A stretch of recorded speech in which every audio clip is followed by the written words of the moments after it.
देखिए, Mahakumbh world record वाला festival है। वो साधारण फेस्टिवल ने वर्ल्ड रिकॉर्ड किया है उसने। उसकी पूरी जानकारी, रहना खाना सुरक्षा, पूरी पूरी डिटेल आपको देता हूँ। तारीख तिथि एक ही वीडियो में आपको सभी जानकारी मिलेगी। तो वर्ल्ड रिकॉर्ड फेस्टिवल क्यों है?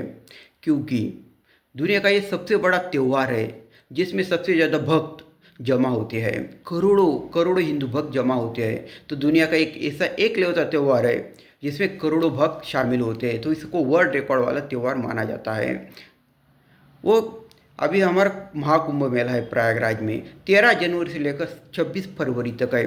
13 जनवरी से लेकर 26 फरवरी तक। आपने एक नोटिस किया क्या?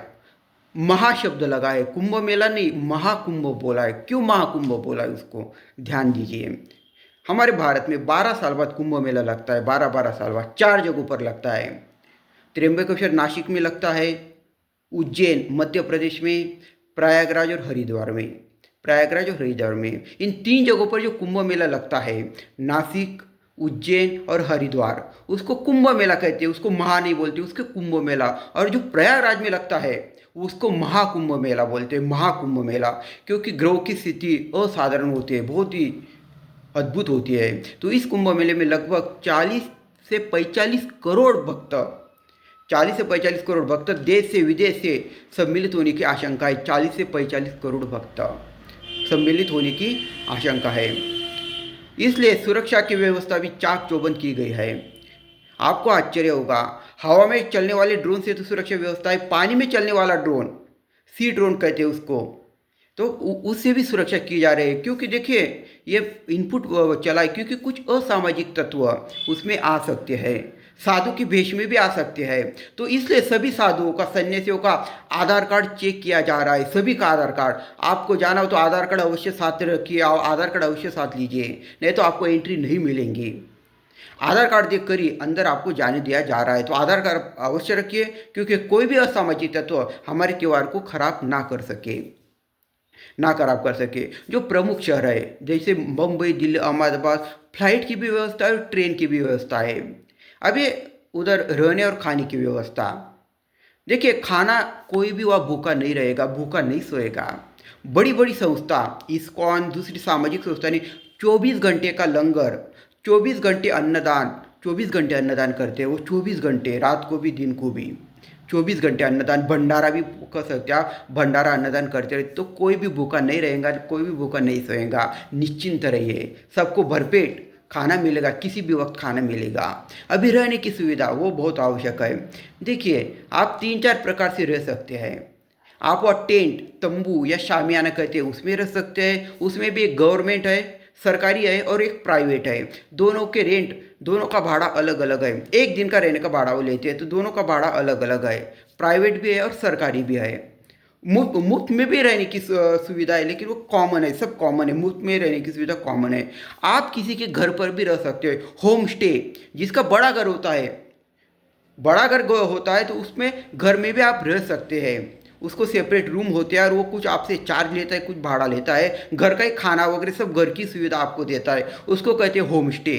तो बड़े बड़े घरों को होम स्टे में तब्दील किया गया है। आप किसी के घर में भी रह सकते हैं और घरगुती खाना भी खा सकते हैं। होटल में भी आप रह सकते हैं, होटल के कमरों को भी सज्जित किया गया है। तो आप होटल में रह सकते हैं, आप तंबू में रह सकते हैं, या किसी के घर में भी रह सकते हैं। लेकिन बुकिंग अनिवार्य है। बुकिंग के बिना मत जाइए, नहीं तो आपके हाल होंगे। बुकिंग अनिवार्य है। उनके रेट देख लीजिए, सबके रेट अलग अलग है, सबके रेट अलग अलग है।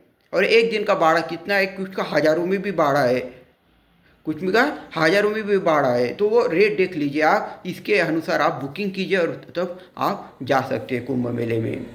तो कड़ाके की ठंड पड़ रही है देखिए, और 4 5 दिन कड़ाके की ठंड होने वाली है। वहाँ कुंभ मेले आप जाएंगे तो आपको मालूम है त्रिवेणी संगम है, माता गंगा, यमुना और सरस्वती माता अदृश्य रूप से है। तो वहाँ स्नान करना अच्छा माना जाता है। निगेटिविटी, बुरे विचार चले जाएंगे, पॉजिटिविटी, अच्छे विचार आप में समाजित होएंगे। जी हाँ। देखिए, पाप तो मैं तो ये कहूँगा, आपने जो बुरे काम पाप कर्म किए उसकी सजा हमें तो मिलती है, लेकिन आप हमें प्रतिज्ञा निश्चय ले सकते हैं कि आगे से हम अपना व्यवहार, अपनी वाणी अच्छी रखेंगे। कुंभ में स्नान करते समय अपना व्यवहार, अपनी वाणी अच्छी रखेंगे, किसी को हम हमेशा सबका भला ही सोचेंगे।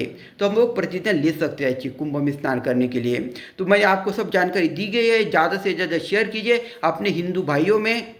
वो वर्ड रिकॉर्ड करने और आप मोबाइल पर दे सकते हो, फेस्टिवल आप टीवी पर दे सकते हैं। बड़ा ही अद्भुत संगम 12 साल बाद आया है, 12 साल बाद। अगले 12 साल बाद अब को क्या होगा, कुछ समय नहीं। तो जाइए, बुकिंग कीजिए, सब सुविधा आपको मिलेगी। ठंड में आप बहुत ही कड़ाके की ठंड पड़ रही है उसमें, तो वो भी सोचिए, पूरी तैयारी के साथ जाइए। कड़ाके की ठंड पड़ रही तो जाइए पूरी है। ज़्यादा से ज़्यादा शेयर कीजिए, और आपको अच्छी जानकारी लगी हो तो सब्सक्राइब कीजिए, लेकिन शेयर अवश्य कीजिए। हमारे हिंदू भक्त उनको जानकारी मिलनी चाहिए, पूरी जानकारी। अगला वीडियो देखिए, मैं उसमें भी अच्छी जानकारी मैंने दी हुई है। कीजिए शेयर। धन्यवाद। आपको शुभकामनाएं मकर संक्रांति की भी और महाकुंभ की भी। शेयर कीजिए।